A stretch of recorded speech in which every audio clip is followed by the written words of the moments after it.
नमस्कार, मी गणेश बोतालजी, संपादक सह्याद्री विद.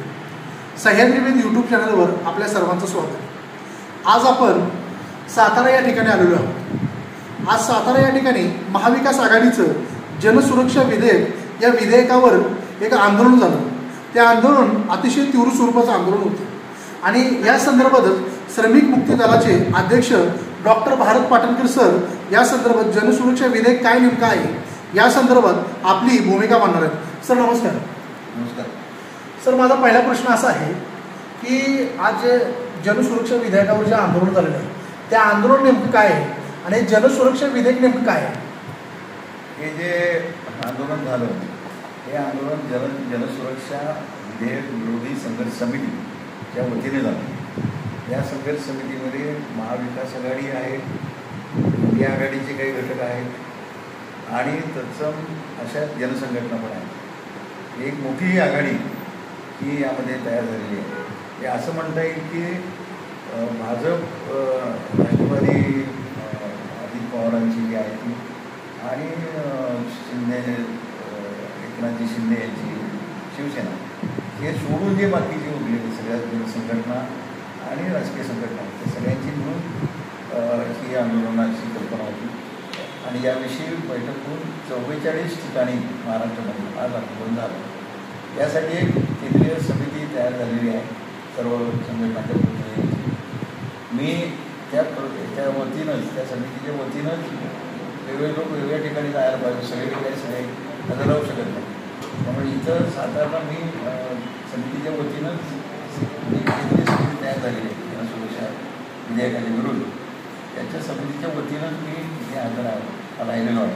अर्थात मी श्रमिक मुक्ती दलाचा राष्ट्रीय अध्यक्ष आहे. हे जे विधेयक आणलं गेलं त्या विधेयकाच्या बाबतीमध्ये एक आंदोलन यापूर्वीसुद्धा 2 महिन्यापूर्वी कलेक्टर कचेरीसमोर झालेलं आणि त्यामध्येही आम्ही सहभागी होतो. पण त्यावेळेला तेवढं जास्त चांगलं संघटित होऊ शकलं नव्हतं. त्यानंतर मग त्यासाठी म्हणून महाराष्ट्राचा एक आवाज निघण्यासाठी मुंबईला गेल्या 10-12 दिवसापूर्वी जे यशवंतराव चव्हाण प्रतिष्ठान आहे त्याचा जो हॉल आहे त्यामध्ये शरद पवारजींच्या अध्यक्षतेखाली एक महाराष्ट्राच्या सर्व या इंडिया आघाडी आणखी महाविकास आघाडी यातल्या सगळ्या घटक पक्षांची मिळून एक परिषद झाली आणि राज्यपालातून लोक तिथे आले. त्यातून ही तारीख ठरली. आजची तारीख ही तिथे ठरली आहे. आता हे काय आहे जनसुरक्षा विधेयक?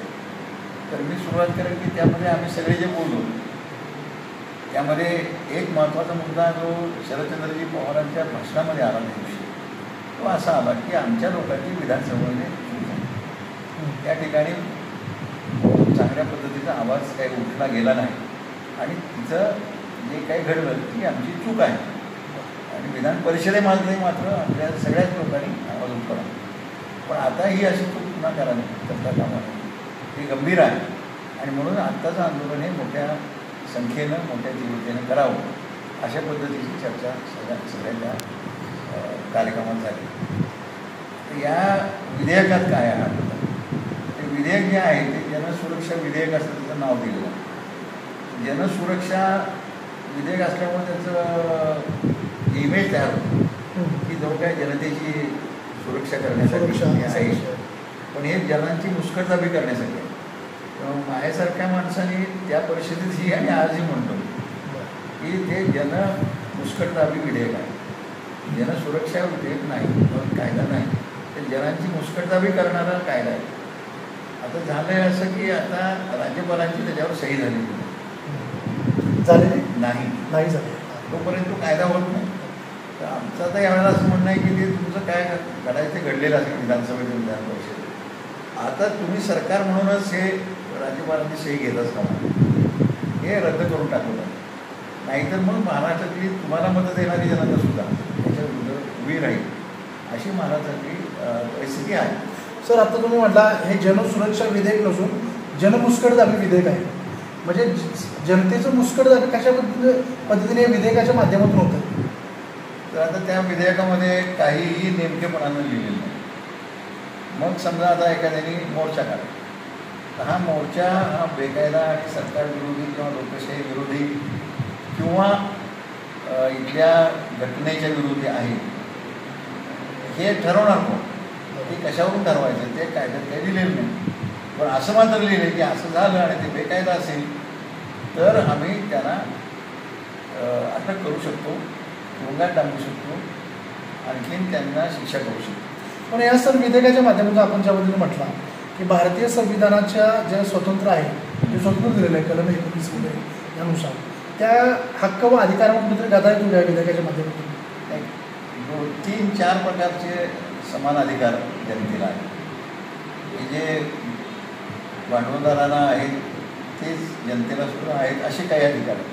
म्हणजे मतं देण्याचा अधिकार आहे. एक व्यक्ती एक मत. बाबासाहेब आंबेडकरांनी घटना आपण ज्यावेळेला देशाला झाली 50 साली त्यावेळेला ते भाषण केलेलं आहे. त्यामध्ये म्हटलं की एक व्यक्ती एक मत. भांडवलदार असलं तरी एक मत, स्त्री असली तरी एक मत, पुरुष असला तरी एक मत, जमीनदार असला तरी एकच मत. तेव्हा ही समता यामध्ये आहे. परंतु यामध्ये जसे हक्क पण दिलेले ते हक्क कुठं मोर्चा काढण्यात आले. म्हणजे मला समजा एखादा गोष्ट पटली नाही तर मी त्याच्याविरुद्ध लेख लिहू शकतो, मी त्याच्याविरुद्ध कविता लिहू शकतो, मी त्याच्याविरुद्ध कथा लिहू शकतो, पत्रक काढू शकतो, किंवा मला जर लोकांच्या मध्ये पोचून लोकांना एकत्र करता आलं तर मी त्याच्यावर सभा घेऊ शकतो. बरोबर, लोकांना जागृत करण्यासाठी. पण त्याच्याही पुढं जाऊन लोकांना जर पटलं की खरोखर जे धोकादायक आहे तर आम्ही सगळे मिळून मोर्चा काढू शकतो.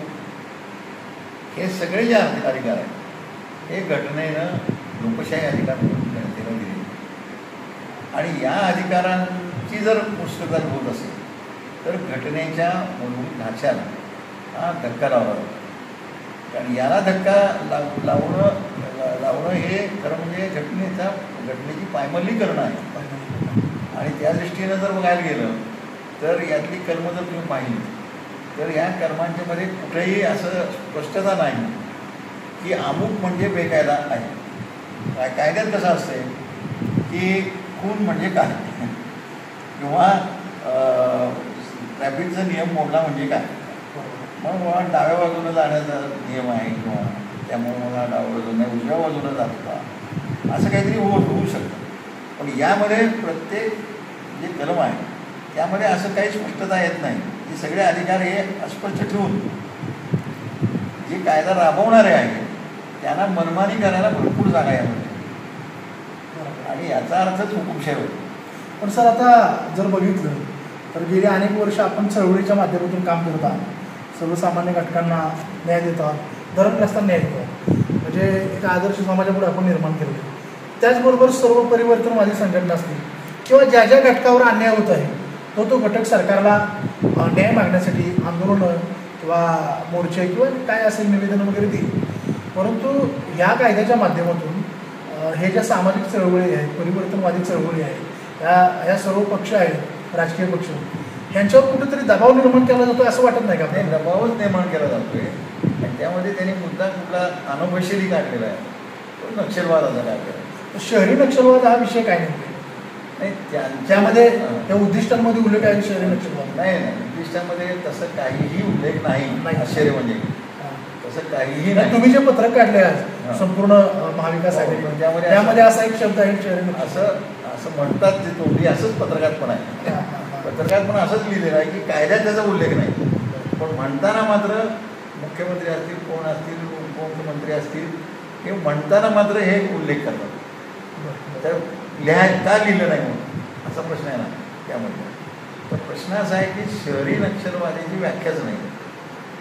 शहरी नक्षल म्हणजे बाबा आढावणं एक काळ असा होता मला वाटतं 15-1 वर्ष झाली असतील की अशा तऱ्हेचं एक यादी प्रसिद्ध झाली संबंध असल्यामुळे त्यात डॉक्टर बाबा आढावांचं नाव होतं.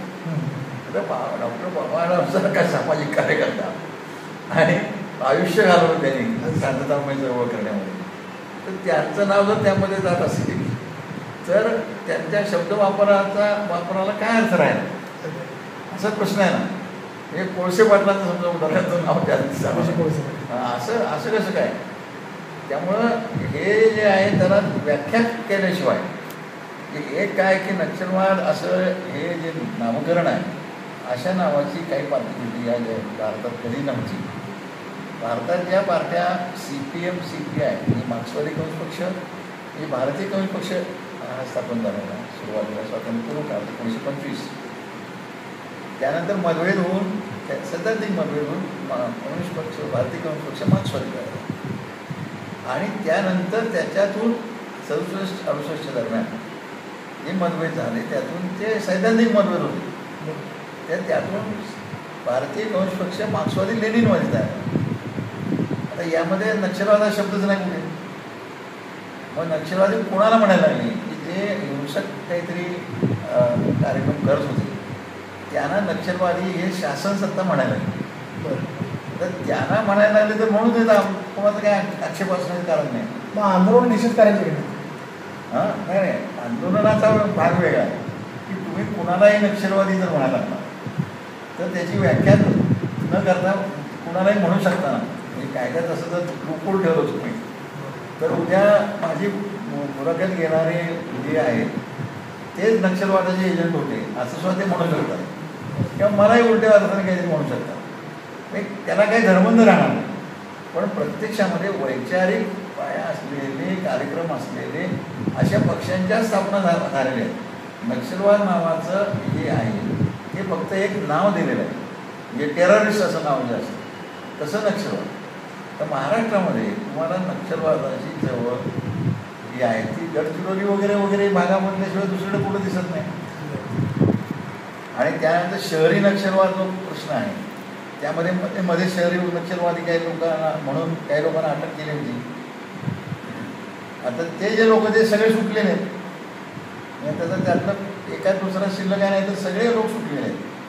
परत ते सुटले कोर्टाच्या आदेशानं आणि कोर्ट आपलीच आहेत आपल्या देशाची आहेत. कायद्यानं त्यांना नक्षलवादी ठरवलं आणखी नक्षलवादाचं व्याख्या करू शकले नाही. टेररिस्ट ठरवलं किंवा म्हणजे दहशतवादी ठरवलं पण त्यांना जेलमध्ये तुम्ही ठेवू शकला नाही. तेवढं 1 वर्ष ठेवलं काय म्हणजे मग तुम्ही भुजबळांना सुद्धा जेलमध्ये ठेवलंच होतं.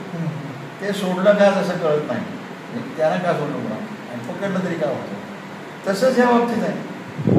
याचा अर्थ तुम्ही आर्बिट्ररी ज्याला म्हणतात म्हणजे आपण धमक्या पद्धतीने त्यावेळेला तुम्हाला ज्याला पकडायचं आहे त्याला काहीतरी नाव द्यायचं आणि पकडायचं त्याला हे तुम्ही नाव ठेवलेलं आहे असा त्याचा अर्थ आजपर्यंतच्या व्यवहारावरून होतो. हे कुठेही आपल्याला कोणावर तरी त्याला भीती दाखवायची आहे काय करायचं आहे किंवा कोणाला बदनाम करायचं आहे असं म्हटलं तर ते नाव घ्यायचं. अशा पद्धतीचा जो व्यवहार वेगवेगळ्या सरकारांतर्फे झालेला या विधेयकाच्या माध्यमातून ते होतं आहे का? नाही या विधेयकाच्या माध्यमातून होत नाही. त्याचं वर्णन करण्यातून होतं. वर्णन करण्यातून ते वर्णन करतात ना त्याचं तसं म्हणताना बोलतात या विधेयकात आतमध्ये तो शब्द नाही. विधेयक अजून स्पष्ट नाही.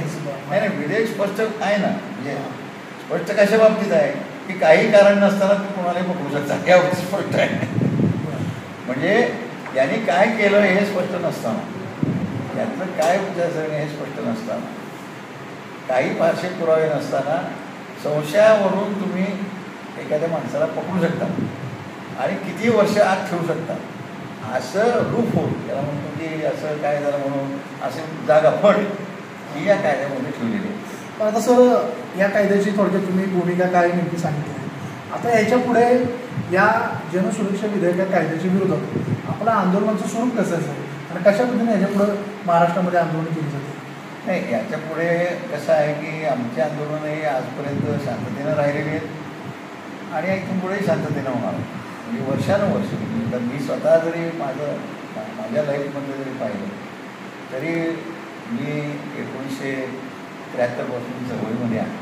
महाराष्ट्रभर वेगवेगळ्या ठिकाणी मी आहे. पाण्याच्या चळवळीत आहे, चळवळीत आदिवासीच्या चळवळीत आहे, अनेक प्रकारच्या चळवळीमध्ये मी राहिलो. सांस्कृतिक चळवळीत आहे. अशी माझ्यासारखी अनेक लोक आहेत अनेक संघटना आहेत. आता हे जे इतक्या वर्षांचे लोक आता भागी झालेले आहेत या सगळ्या काळामध्ये आणीबाणी पण मध्ये येऊन गेली. आणीबाणीमध्ये ज्यांना पकडलं तेच पुन्हा सत्तेवर आले. म्हणजे तुम्ही काय म्हणाल त्यामध्ये काँग्रेस सत्तेवर होती, इंदिरा गांधी होत्या म्हणून ह्यांना तुम्ही धोकादायक देशाला धोकादायक माणसं समजणार. आता ते सत्तेवर आले की ह्यांना तुम्ही धोकादायक माणसं समजणार. याला घटनेच्या दृष्टीनं शून्य किंमत आहे. हे याचा अर्थ कोणालाही व्हिक्टिमाइज करू शकता. तुम्ही मनाला येईल तसं आपले शत्रू त्यांना स्वतःला सत्तेवर असलेल्या माणसांना जे शत्रू वाटतात म्हणजे धोकादायक वाटतात पाया जनतळ जो आहे, जनमानसाचा जो पाया आहे तो पाया जाईल कोणाच्या तरी मुळे असं ज्यांच्याविषयी त्यांना वाटते, अशा वेळेला त्या वेळेला त्यांचे लोक हे या पद्धतीनं करणार, अशा तऱ्हेचं आरोप करणार आणि अटक करणार, त्याला हे करणारा कायदा असं तुम्ही करताय असा त्याचा अर्थ आहे. परंतु आता ह्या कायद्याच्या माध्यमातून अनेक अशा गोष्टी मांडलेल्या आहेत की ज्याच्यामुळे चळवळीतले कार्यकर्ते असतील, परिवर्तनामध्ये चळवळीतील अनेक राजकीय पक्ष यांच्यावर तुम्ही म्हटलं त्याबद्दल काही निर्बंध लागू शकतात किंवा कुठल्याही म्हणजे कोणत्याही समुदायाला अटक करता येऊ शकते किंवा काही.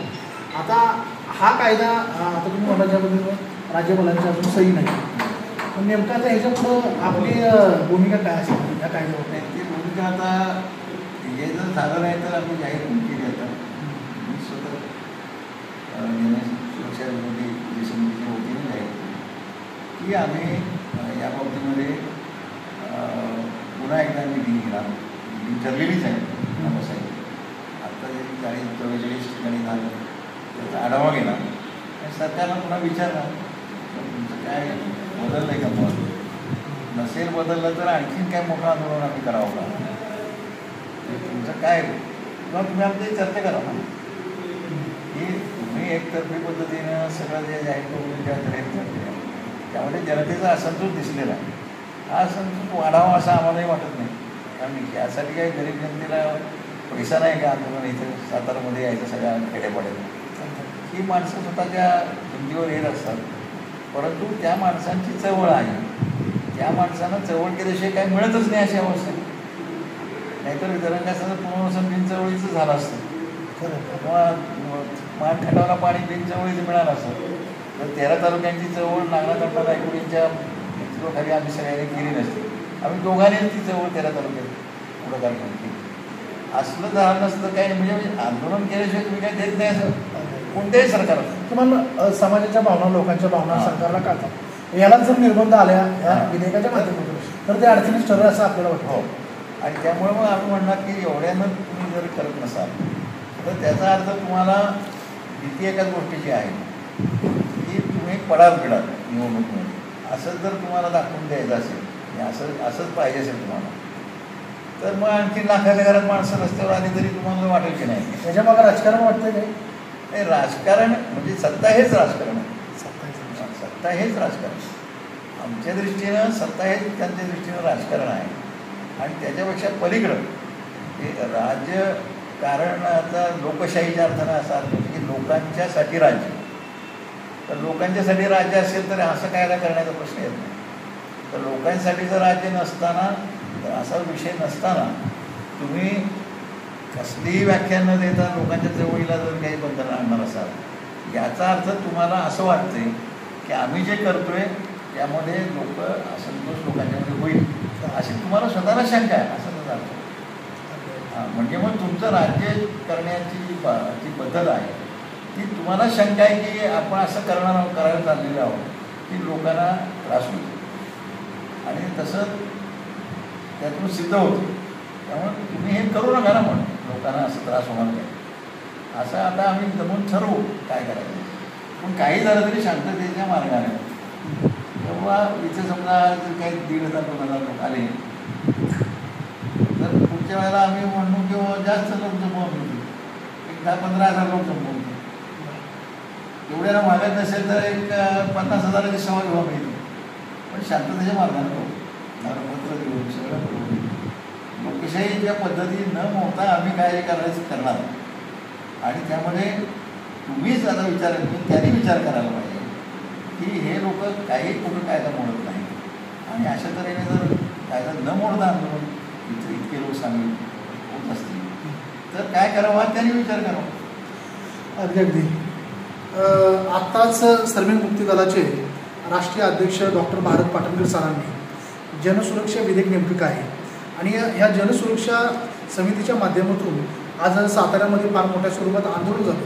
तीव्र स्वरूपाचं आंदोलन झालं की या संदर्भात या कायद्याच्या विरोधात या सर्व संघटनांचं या सर्व एकत्रित संघटनांचा तीव्र स्वरूपात त्यांनी निषेध व्यक्त केला आहे, तीव्र नाराजी आहे. आणि या संदर्भात डॉक्टरांनी आपल्याला नेमके हे विधेयक काय आहे आणि या विधेयकामुळे कशा पद्धतीने अडचणी येतील चळवळींना किंवा सर्वसामान्य नागरिकांना कशाप्रकारे निर्बंध लावले जातील या संदर्भात व्यवस्थित असं माहिती दिलेली आहे. डॉक्टरांनी अतिशय आम्हाला चांगल्या पद्धतीने माहिती दिली, त्याबद्दल सह्याद्री विद यूट्यूब चॅनलच्या माध्यमातून मी डॉक्टरांचे मनपूर्वक आभार मानतो. धन्यवाद. आपल्या भागातील राजकीय, सामाजिक, शैक्षणिक आणि सांस्कृतिक बातम्या पाहण्यासाठी आमच्या सह्याद्री वेद यूट्यूब चॅनलला सबस्क्राईब करा आणि बेल आयकॉन प्रेस करा.